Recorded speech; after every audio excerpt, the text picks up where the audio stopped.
Goodbye class.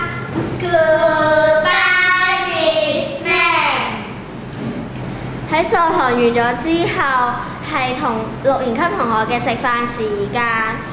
喺呢個時候，大部分同學已經食晒飯啦，唯獨是係有一個插班生係咁望住佢個飯盒呆咗喺度。